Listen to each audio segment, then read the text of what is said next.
Okay, I wanted to talk about a specific aspect of reality that is just very there, and I see in myself.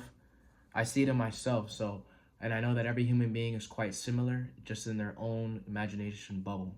Basically, societal life. I wrote this down. Societal life is built of conditional interactions and relationships. Deep down, the human being has a motive to try and extract something out of life. It can be unconscious, but it's still, he's trying to extract something out of life. For example, in a relationship, you expect the person to, in a friendship, you expect the person to cure your boredom, or even on the other end, you want to share something you thought was interesting. Regardless, you want something out of it. So in a friendship, you go into the friendship thinking this person is a cool person. He makes me feel a little bit happier than I normally am. So what you want is you want to extract his joy to fill up your joy, which isn't necessarily bad, but that's just the nature of existence. What has the energy, everything that doesn't have the energy flows into that. That's just how it works. Um, it's just the natural way of it. Yeah, and let's keep going. Let's keep looking at these examples. If you initiate it, you want something. Even where you live, you want it to make you happy. Everything you do, you expect the result. So even where you live, you expect where you live to make you happy. And this is easily provable. I don't know if that's a word, because if you live in a place that you don't want to live, you want to move to somewhere that will make you quote unquote more happier. The better scenery, better environment, better people. These people will make you happier. It's a conditional thing, man. It's life is pretty fake in that regard, and I'll keep going. Is there a way to live without the need to extract from life? Even your spiritual practices, you want them to bring you towards truth, which is placing a condition on life. So even your practices, whether you're a Christian, Muslim, um, Buddhist, yoga, spiritual enlightenment, whatever, meditation, you expect these things to bring you towards a certain result, to bring you become to make you become more happy and more peaceful and more whole and closer to God and closer to the truth of existence. So even in your spiritual practice, the most sacred things, you expect a certain result.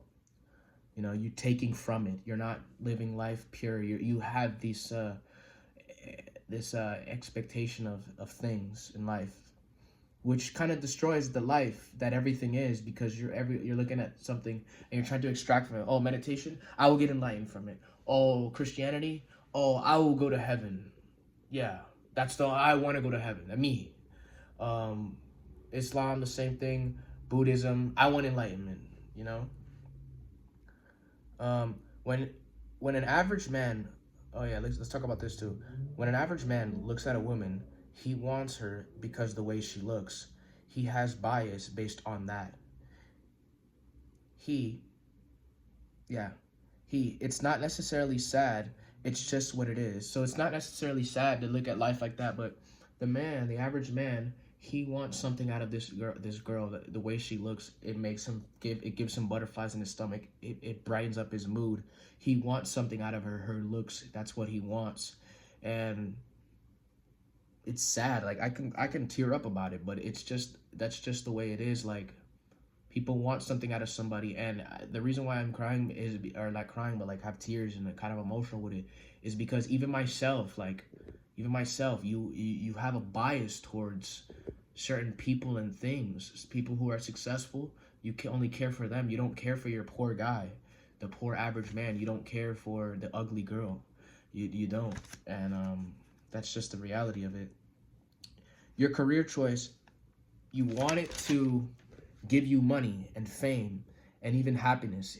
You expect something from it. So even your careers, if you want to be an actor, a singer, a doctor, a lawyer, a police officer, a businessman, a salesman, you expect this thing to give you money, fame, and even happiness. You're only doing it because it gives you money, which will give you more happy, quote unquote. You think it will give you more happiness and fulfillment, fame, which will quote unquote give you more happiness and fulfillment, and even happiness, which you think that this stuff will give you fulfillment. You're trying to take away from life. You're not doing it because you're only doing it because you want something out of it. It's just a fact. And I'm trying to learn how to let me finish what I have to say here.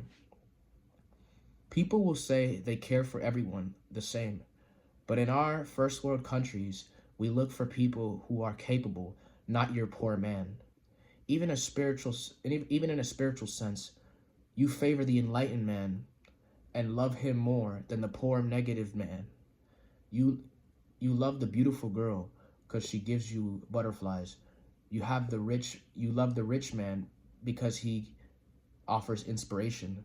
Basically, everyone is fake, and as long as they operate in society, some and as long as everyone's fake, as long as they operate in society, some live on the edge. But you can't, you cannot be 100% real.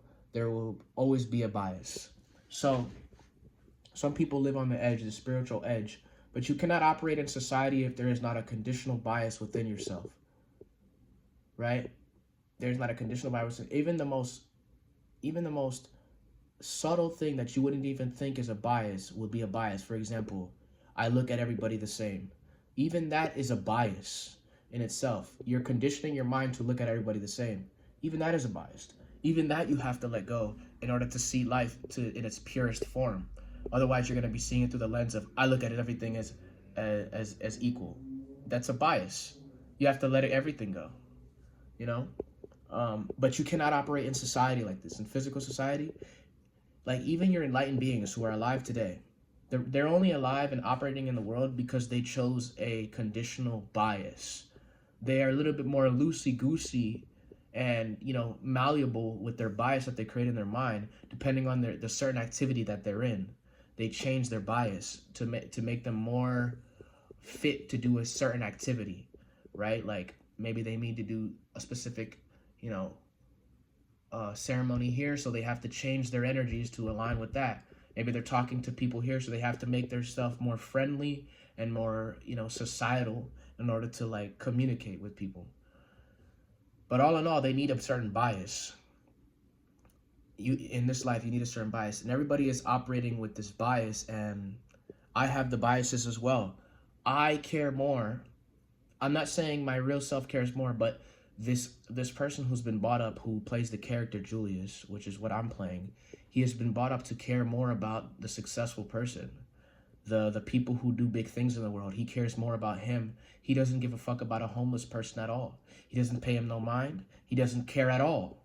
He doesn't care what they do. He doesn't care to help them out. This is just a fact. He wants the rich people. He wants the enlightened people, the spiritually ascended people, the higher vibrant people, the more positive people. He wants them to help him out. He doesn't give a fuck about the homeless man. And this is the reality of the situation. This is the reality that we look at life. He looks at the 10 out of 10 girl, and he doesn't pay mind to the 3 out of 10 girl in terms of looks. This is a reality. And there's always a bias, and he would ignore the red flags of the 10 out of 10 girl and completely ignore it, just be based off the looks, and he would completely ignore the 3 out of 10 because she's ugly. And this is the way that the normal society operates, and people think that they're so much better than what's going on here, but it's a lie. And at least I'm admitting it from the bottom of my heart that I have a bias towards things. Do I want this bias? I guess for me, the thing that this realization could do is it can throw you away from interacting with anybody, because you have the heart in you to not want to take from anybody. So if I go ahead and talk to somebody, it's because I want something out of them. I want something out of them. The reason I'm talking to them is because I want something out of them, not because it's a pure-hearted thing. It's just because I want something out of it. If I go talk to them, I want them to cure my boredom. If I go talk to them, the friendship thing, I want to push my what I thought was interesting on them, my joy on them. Technically, it is selfish as well. Even if you're pushing joy on somebody, you want to do that because you can't control your joy, so you want to push it out and give it to somebody else. That is essentially bias as well. In the relationship matter, you only talk to a certain girl because she gives you butterflies and you like the way she looks. You think she's pretty, and shit like that. And I don't know, it's something in the body that has probably been there through years of evolution, that the physical body has this slight bias in the brain, it's through the years of evolution and the memory of human society that if this world looks a certain way, I have a bias towards that. And I would ignore the red flags. If this person offers a certain thing, I have a bias towards him. And yeah, that's all I want to say. And in terms of life and stuff, at the end of the day, you can create your own outlook on life. You can be your own person, and you can, make the conditions within yourself a little bit more malleable. I don't know how to say that, and less rooted in heavy stuff, and make it a little bit less and less, so that when you operate in society, you're a little bit more fluid and you're not as biased as, being very mean. You have a little bit more sense of a pure energy that's malleable with basically anybody in any situation that you get yourself into. You can learn to look at everything whole and pure. And I don't know how exactly to deal. In the given situation, you can mold your energy to align with the specific person you're dealing with, so that you can understand with them, and you can sort of feel their pain. Not necessarily adopt it, but you can feel their pain, and you can go from there. And yeah, and yeah, in terms of creating reality and shit like that, I'm not exactly sure that part yet. But I know everything is within yourself, and you can just be who you want within yourself. But who you really are is unnamed, unconditional. Who you really are has no name, and he is nobody, and he is no one. You just place something within him, and that's who you become in this just weird conditional world we call life. Anyways, that's all I want to say.